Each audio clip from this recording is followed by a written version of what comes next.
Hello and welcome to the channel. In this video, I will talk a little bit about how I like to use JavaScript when working with BLAZOR components. I am primarily a backend developer, and I normally don't like the developer experience when working with JavaScript-based front-end technologies. Because of this, I'm a huge fan of BLAZOR, since it allows me to utilize the .NET ecosystem that I'm used to working with. But even when working with BLAZOR components, we sometimes need to use JavaScript. As an example for such a use case, I have created a BLAZOR component that uses chart.js to draw a graph in a canvas element. The component has two input fields, one that controls the number of data points shown in the chart, and one that controls the re-render frequency. Then the component has a button to start a stream of randomly generated data points, a button to stop that stream, and lastly a button to reset the chart. In order to make all these interactions through JavaScript, we obviously need a JS file. The actual JavaScript logic is not really that important for the purpose of this video. One approach to this would be to just create a JS file in the web root folder.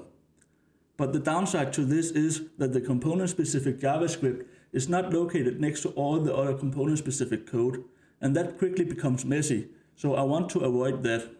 To avoid that, I create what is basically a JavaScript code behind for the component by placing the JS file in the same folder as the component and then naming it component-name.razor.js. In this example, that would be demo-line-chart.razor.js.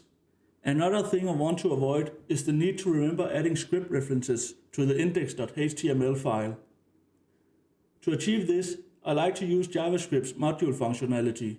This way, I can just import the module when I need it.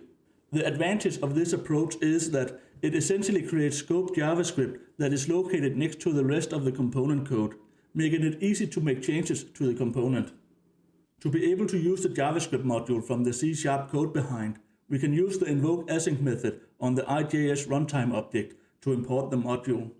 This returns a JS object reference that can then be used to invoke the exported functions on the module. One downside to this approach is that sometimes the folder structure for the components can become quite long.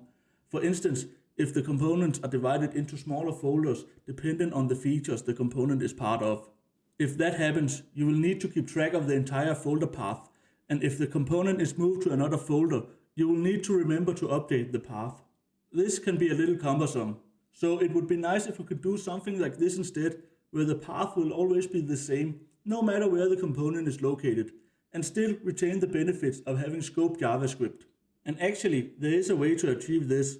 In the CS project file, we can add a build step that first finds all the files in the project that has the ending razor.js, and then copy them all into the folder called JS in the web root folder. And then a build step that renames all the files we just copied to just end in .js.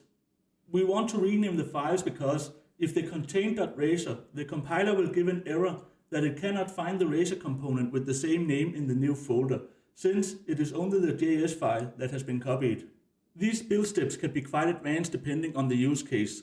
But to keep it simple for the video, and because I have only used it for private projects, I have limited them to just the copy and rename steps. Thank you for watching this video. Feel free to do the like and subscribe thing, and maybe even leave a comment with your feedback. And I hope to see you again soon.